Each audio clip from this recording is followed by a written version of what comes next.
நீங்கள் பார்த்துக் கொண்டிருப்பது உங்கள் விஜய்.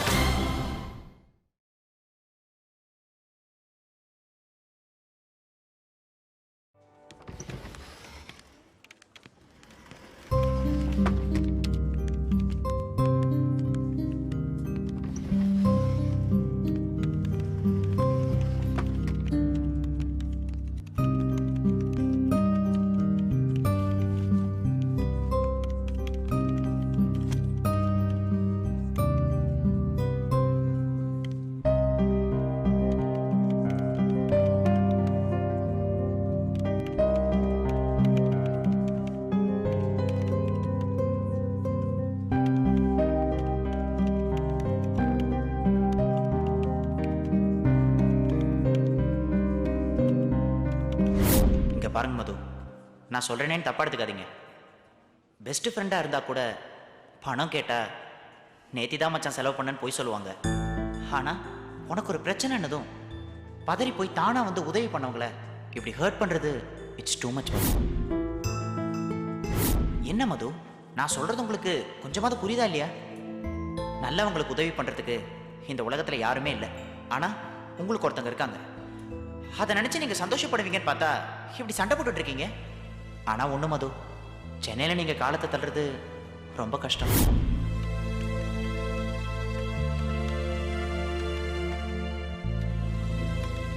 Hi Jacqueline. ஹாய். ஆஃபீஸ்க்கு நீங்கள் எப்போ வந்தீங்க? எப்போ மாதிரி தான் ஆஃபீஸ்க்கு டைம்க்குலாம் வந்துட்டேனே. இன்னைக்கு நான் ஆஃபீஸ் வர கொஞ்சம் லேட் ஆயிடுச்சு. ஓ, ஏங்க ஏன் லேட்டுன்னு கேட்க மாட்டீங்களா? சொல்லு, ஏன் லேட்டு? ஏங்க வந்ததுலேருந்து ஏதோ பிடிக்காதவன்ட்ட பேசுகிற மாதிரியே பேசிகிட்டு இருக்கீங்க. எப்போ மாதிரி தானே பேசுகிறேன். இல்லைங்க, நீங்கள் என்னமோ மாதிரி பேசுகிறீங்க. நீங்கள் அந்த பண விஷயத்தில் ரொம்ப ஹேர்ட் ஆயிட்டீங்கன்னு நினைக்கிறேன். நான் யாரு மது ஹர்ட் ஆகிறதுக்கு? என்னோட கொலீக்னு நான் உனக்கு ஒரு ஹெல்ப் பண்ணேன். அதை வேண்டான்னு நீ திருப்பி கொடுத்துட்ட. விட்டு போன 100 ரூபாய் உட்பட. இதுல ஹர்ட் ஆக என்ன இருக்கு? ஒருவேளை நீ இந்த பணத்தை கொடுக்கலனா தான் நான் ஹர்ட் ஆயிருப்பேன். நீ தான் கொடுத்துட்டல்ல. ஜாக்லின், நான் ஏதோ அவசரப்பட்டு அப்படி பேசிட்டேங்க. ஐம் சாரிங்க. நான் அப்படி பேசிடக்கூடாது. எனக்கு இப்போதாங்க புரியுது. நிஜமா ஐம் சாரிங்க. இங்க பாரு மது, இதுல சாரி கேட்க எதுவுமே இல்ல. நானும் நிறைய விஷயத்துல நமக்குள்ள பாத்துட்டேன். ஏனே தெரியல, எல்லா விஷயத்திலயும் நீயும் நானும் முட்டிக்கிறோம். அது எனக்கு ரொம்ப கிட்டிஷா தோணுது. அந்த மேல் விஷயத்துல என் மேலதான் தப்பு இருக்கு. I accept. நீ அந்த மேல வேணும்ட்டே அனுப்பி இருப்பேன் நான் நினைச்சேன். பட் மது, லேட்டரா உனக்கு மேல அனுப்ப வராதுன்னு அப்புறம் தான் தெரிஞ்சுக்கிட்டேன். I really felt sorry for you. அப்புறம் ஒரு கடைக்கு போனேன், ஒரு ஷர்ட் பார்த்தேன். ஏனே தெரியல, உனக்கு அந்த ஷர்ட்டை வாங்கி கொடுக்கணும்னு தோணுச்சு. கிஃப்ட் பண்ணேன், அவ்வளோதான். அடுத்து உங்க அம்மாக்கு மெடிக்கல் எமர்ஜென்சி. என் அக்கௌண்ட்ல வெறும்னே தூங்கிட்டு இருந்த பணத்தை உங்க அம்மா ட்ரீட்மெண்ட் உதவும்னு தோணுச்சு. அதான் உங்க அம்மாக்கு நான் பணம் அனுப்பினேன். ஆனா அதையும் நீ புரிஞ்சுக்காம உன்னை நான் கேவலப்படுத்துறேன், உனக்கு பிச்சை போடுறேன், நான் விளம்பரம் தேடிக்கிறேன்னு நீ சண்டை போட்ட. அடம் பிடிச்சி அந்த பணத்தையும் நீ திருப்பி கொடுத்துட்ட. Overall I'm really fed up Madhu. நீ அவசரப்பட்டு முட்டாள்தனமா பேசுற, யோசிக்கிற. உன்னோட இன்ஃபீரியாரிட்டி காம்ப்ளெக்ஸ் மூலமா அது உன்னை பேச வைக்குது. பட் அது எல்லாத்தையும் நான் பொறுத்துக்கணும்னு எனக்கு அவசியம் இல்லை. கூடவே இருந்து முட்டிட்டு இருக்கிறதுக்கு விலகி இருந்து நல்லா இருக்கலாமே. ஜாக்லின், ஐம் சாரி மது. நீயும் நானும் ஃப்ரெண்ட்ஸா கூட இருக்க முடியாதுன்னு எனக்கு தோணுது.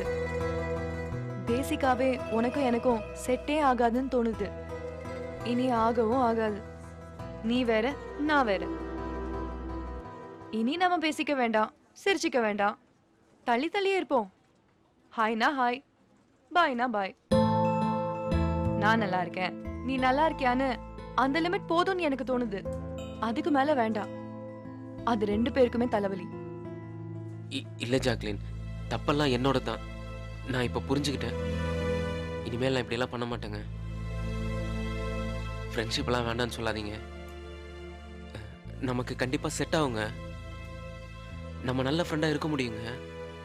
சாரி மது, நம்ம 2 பேருக்குள்ள ஒத்து வரும்னு எனக்கு தோணல. ஐம் ரியலி சாரி மது. ஏங்க ஏங்க ஜாக்லின்,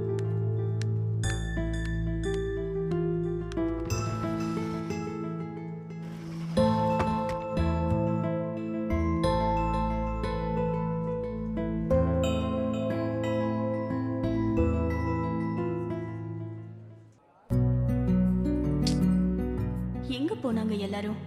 இதோ வரேன்னு சொல்லிட்டு ஆளையே காணோம்.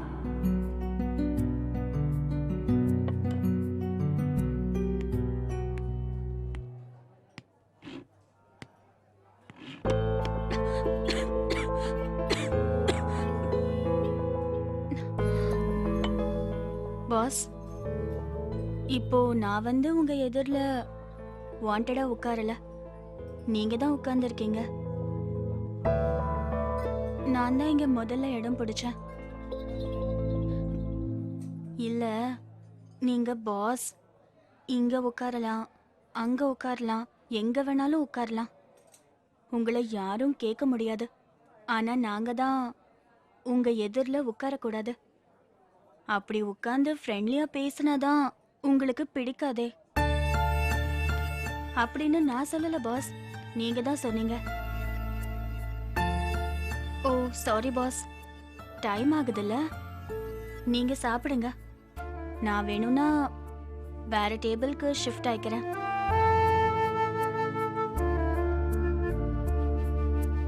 பாஸ், எல்லா டேபிளும் ஹவுஸ்ஃபுல்லா இருக்கு, நான் இங்கேயே சாப்பிட்டுக்கிறேனே.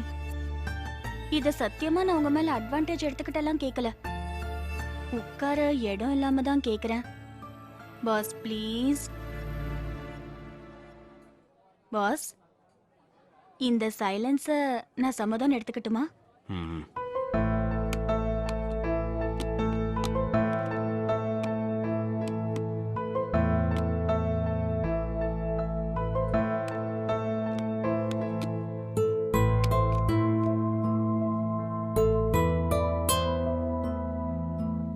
ஐயா, வெறும் சப்பாத்தியா?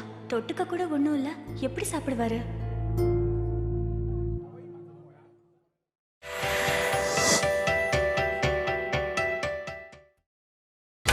நீங்கள் பார்த்துக் கொண்டிருப்பது உங்கள் விஜய். பாஸ், ஒன்னு கேட்டா தப்பா நினைக்க மாட்டீங்கல்ல? டயட்ல இருக்கிறவங்க சப்பாத்தி சாப்பிடுவாங்கன்னு தெரியும், ஆனா இப்படி வெறும் சப்பாத்தி சாப்பிடுறத இப்பதான் ஃபர்ஸ்ட் டைம் பார்க்கறேன். ஹெவி டயட்டா பாஸ்? இப்போ உனக்கு என்ன வேணும்? ஒன்றும் இல்லை பாஸ், அது வந்து என்ன? இப்போ நான் ஏன் வெறும் சப்பாத்தி சாப்பிட்றேன்னு தெரிஞ்சுக்கணும் அதானே? அவசரத்தில் பார்சல் வாங்கிட்டு வரும்போது சப்பாத்தி குருமா வாங்க மறந்துட்டேன். டயட்லாம் எதுவும் கிடையாது, போதுமா? ஐயோ, எந்த ஹோட்டல் பாஸ் அது? குருமாவை கொடுக்க மறந்த குருட்டு ஹோட்டலு? நான் கூட டயட்னு நினைச்சேன். அப்போ தொட்டுக்க எதுவும் இல்லாம இந்த சப்பாத்தியை எப்படி பாஸ் சாப்பிடுவீங்க? பாஸ், இத கூட நான் உங்க மேல அட்வான்டேஜ் எடுத்துக்கிட்டு சொல்லல. பார்சல் வாங்கின இடத்துல சப்பாத்திக்கு குருமா மறந்துட்டு வந்துட்டீங்களேங்கிற வருத்தத்துல தான் பாஸ் சொன்னேன். தப்பா எடுத்துக்காதீங்க. இன்னைக்கு நான் லஞ்சுக்கு கொண்டு வந்த ஃப்ரைட் ரைஸும் அவிச்ச முட்டையும் செம்ம டேஸ்டா இருக்கு. இதுக்காகலாம் உங்களை சாப்பிடுங்கன்னு சொல்ல மாட்டேன், அப்புறம் அதுக்கும் என்ன திட்டுவீங்க. எனக்கு எதுக்குப்பா வம்பு?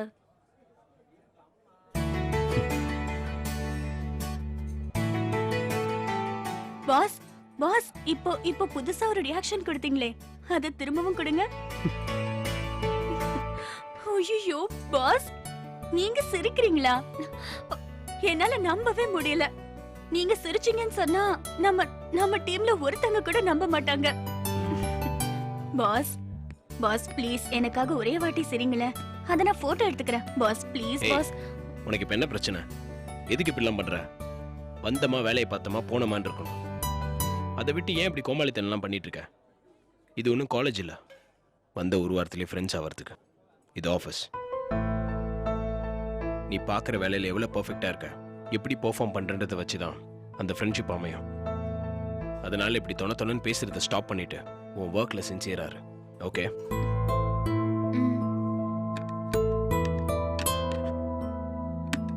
பாஸ், என்ன? மறுபடியும் சொல்றேனேன்னு கோவப்படாதீங்க. நீங்க பாஸ்ங்கிறதுனால மட்டும் நான் இதை சொல்ல வரல. யாரா இருந்தாலும் இதை தான் நான் சொல்லியிருப்பேன். சாப்பிடாம வேலை பார்க்க கூடாது. அதனால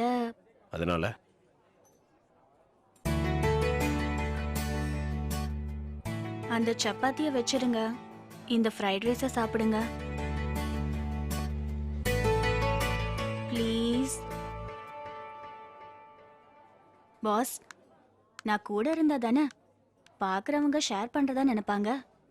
நான் கிளம்பி போயிடுறேன், நீங்க மட்டும் சாப்பிடுங்க. நான் வரேன்.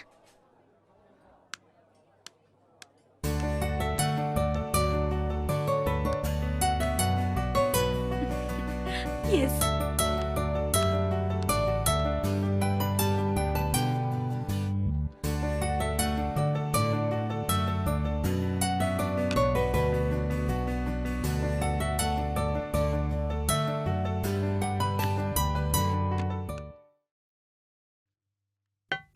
S come in. வாங்க மணி. நீங்க இன்னும் கிளம்பலையா? இல்ல, ஒர்க் முடிஞ்சிருச்சு, கிளம்பலான்னு தான் பார்த்தேன். நீங்க தனியா கேபின்ல இருக்கிறத பார்த்ததும் கொஞ்ச நேரம் பேசலான்னு வந்தேன். ஓ குட், உட்காருங்க.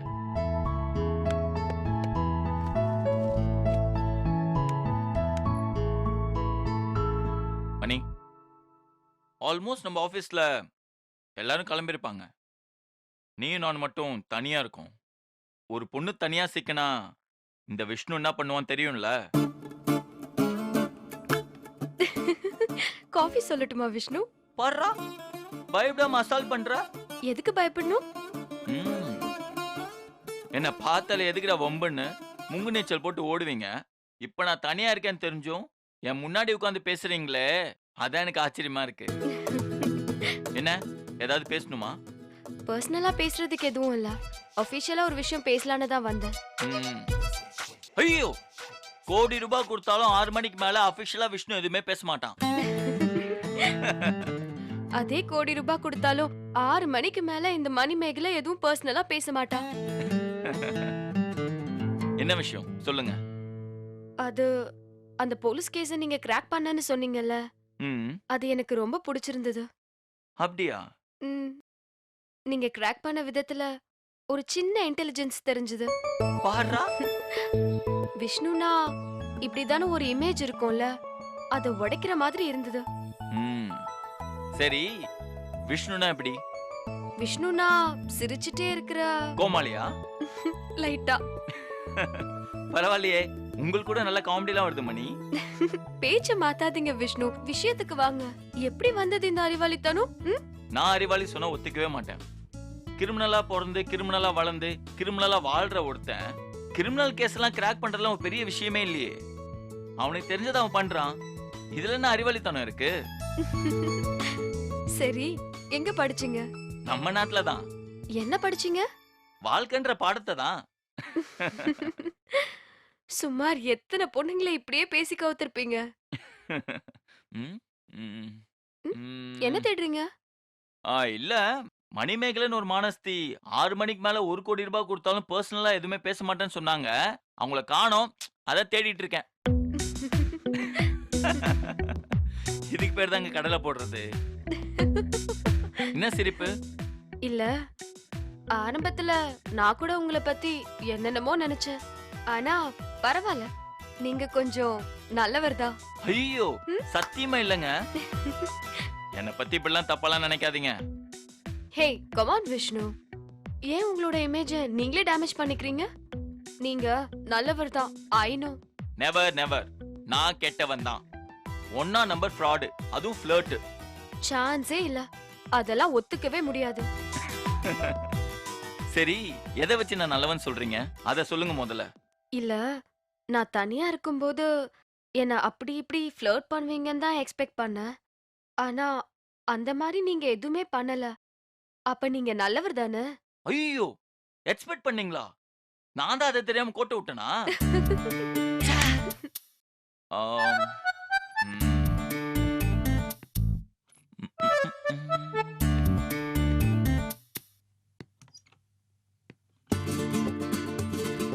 என்ன பக்கத்துல வந்து உட்காந்துட்டீங்க?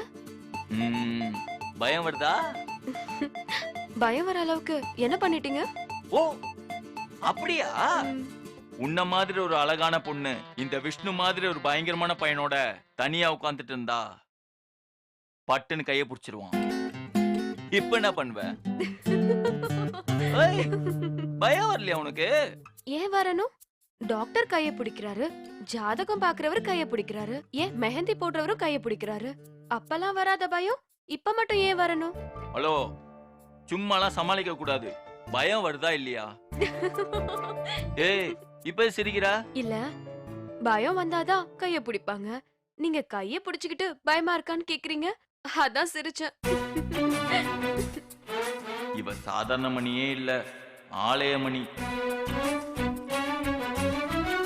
ம்ஹும்.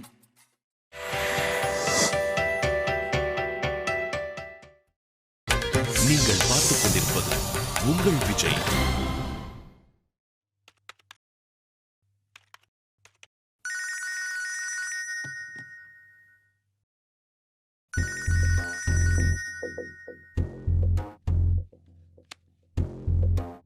ஹலோ, நான் கார்த்திக் பேசுறேன். கொஞ்சம் வெளியே வர முடியுமா? நான் உங்ககிட்ட கொஞ்சம் பேசணும்னு சொன்னதும் பிஸியாக இருக்கேன், மீட்டிங் இருக்கு, பார்க்க முடியாது, அப்படி இப்படிலாம் காரணம் தேடாத. நான் உன் கூட பேசணும். ஹலோ, நான் உண்மையிலே இப்போ கொஞ்சம் பிஸியாக தான் இருக்கேன். நானும் இங்கே ஒன்றும் வெட்டியா இல்லை, சும்மா வெறுப்பேற்றுற வெள்ளம் என்கிட்ட வேணாம். ஏய், நீயே கால் பண்ணிட்டு காரணம் இல்லாமல் நீயே கத்துற. ஸ்கூல் பசங்க மாதிரி சண்டை போடாதீங்கன்னு அன்னைக்கு விஸ்வநாதன் சார் திட்டினாரு, மறந்துட்டியா? ஸ்கூல் பசங்க மாதிரி நடந்துக்கிறது நீயா இல்லை நானா? அது கூட உனக்கு தெரியலையா? அவர் அன்னைக்கு திட்டினதே உங்கள் 2 பேரையும் தான். உன் கூட நான் இருந்ததுனால என்னையும் விசாரிக்கிற மாதிரி ஆயிடுச்சு. என்னெல்லாம் உங்கள் லிஸ்ட்டில் சேர்த்துறாத. ஏய், இப்போ எதுக்கு தேவையில்லாம விளம்பரம் ஓட்டிட்டு இருக்க? பிஸியாக இருக்குன்னு சொல்லிட்டு இவ்வளோ நேரம் என்கிட்ட ஃபோனில் பேசிகிட்டு இருக்க.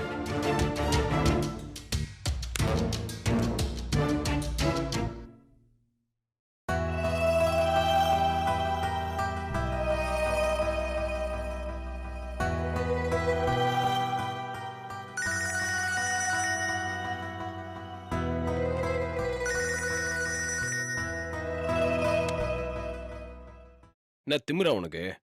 பேசிட்டு இருக்கும் போதே கட் பண்ற? என்ன வேணும் உனக்கு? வெளில வா, நான் பேசணும்.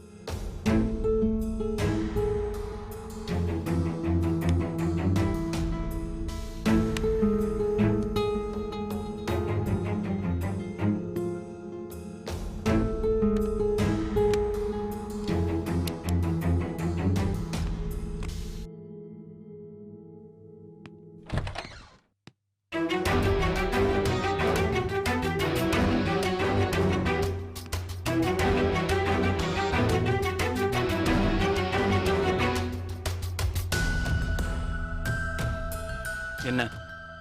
ஏன் மறுபடியும் என் விஷயத்திலே குறுக்க வர? புரியல. பில்லை அப்ரூவ் பண்ண சொன்னா வேணும்னே டிலே பண்ற. பசங்களை அமிச்சா திமிரா பதில் சொல்றியாமே, என்ன நினைச்சிட்டு இருக்கோம் மனசுல? அப்ரூவல் ஏன் டிலே ஆகுதுன்னு காரணம் கேளு, சொல்கிறேன். அதை விட்டு என் மனசில் என்ன நினச்சிட்டு இருக்கெல்லாம் கேட்காத, அது உனக்கு தேவையில்லாத விஷயம். என்ன முறைக்கிற? மறுபடியும் மேலே கை வைக்க போறியா? எங்க வை பார்ப்போம். விசாரணைக்கு கூப்பிட்டுருவாங்கன்னு பயமா இருக்கா? அந்த பயம் இருக்கட்டும். டேய், விஸ்வநாதன் சார் மேல நான் ரொம்ப மரியாதை வச்சிருக்கேன். அவர் கூப்பிட்டு சொன்னதுக்கு அப்புறமும் உங்ககிட்ட பேசுறது தப்பு. தப்புன்னு தெரியுதுல, அப்புறம் எது கூப்பிட்ட? இப்படி தினமும் நம்ம சண்டை போட்டு வேலை செஞ்சுட்டு இருக்க முடியாது. அது உனக்கு புரியுதா இல்லையா? எதுக்கு நீ தேவையில்லாம என் விஷயத்தில் தலையிடுற? உனக்கு என் கூட அஃபிஷியலா பிரச்சனையா இல்ல பர்சனலா பிரச்சனையா? சொல்லு. எனக்கு உன்கிட்ட என்ன பர்சனல் பிரச்சனை இருக்கு? இருக்கு. உன்னோட பர்சனல் பிரச்சனைக்காக தான் நீ என்ன அஃபிஷியலா பழி தீக்கிற. எங்க இல்லைன்னு சொல்லு பாப்போம். இல்ல. எதுக்கு போய் சொல்ற? ராஜி உனக்கு பிடிக்கும், நான் ராஜியோட ஹஸ்பண்ட்றதால என்ன உனக்கு பிடிக்காது, அப்படிதானே? வளராத. யார் வளர்ற? அதான் அதானே உண்மை. அவளும் நீயும் ஒன்றா படிக்கும்போது அவன் மேலே உனக்கு ஒரு இன்ட்ரெஸ்ட் இருந்திருக்கு. ஆனால் அவன் உனக்கு கிடைக்கல. அந்த காண்டில் தானே இப்படிலாம் நீ பண்ணிட்டு இருக்க. ஏய், அசிங்கமாலாம் பேசாத. எது அசிங்கம்? நீ பண்ணுறது தான் அசிங்கம். எப்போ நீ லவ் பண்ணன்றதுக்காக இப்போ அவ புருஷனை பழி வாங்குறியே, அதான் அசிங்கம். ஒரு நல்லவ கூட வாழ தெரியாம அவளை ஒதுக்கி வச்சுட்டு நீ அசிங்கத்தை பத்தி பேசுறியா? அது எப்படிரா? அடுத்தவன் பொண்டாட்டிக்கு ஒரு பிரச்சனை என்னதோ உடனே கிளம்பி வந்துடுறீங்க. Hello, mind your words. Raji எங்க ஊரு பொண்ணு. அவளை சின்ன வயசுல இருந்து தெரியும். சொல்ல போனா உன்னை விட எனக்கு தான் அவளை பத்தி நல்லா தெரியும். தெரியும்டா. நீங்க 2 பேரும் ஒரே ஊரு, ஒன்னா படிச்சீங்கன்றதுக்காகலாம் நீ இப்படி பேசல. எக்ஸ் லவர்ன்ற திமிரில் தானே பேசுற. வேணாம் கார்த்தி, எனக்கும் இந்த மாதிரி குத்தலா பேச வரும். பேசு. என்ன எக்ஸ்ன்னு சொல்ற? அப்படி பார்த்தா நீயும் எக்ஸ் தானே. நீ அவளை பிரிஞ்சு தானே இருக்க. வாடா வா. இதைத்தான் நீ பேசலேன்னு இவ்வளவு நேரம் எதிர்பார்த்துட்டு இருந்தேன். மனசுல இருக்கிறது வாயில வந்துருச்சுல. ஏய் செக், மறுபடியும் அசிங்கமா பேசுற.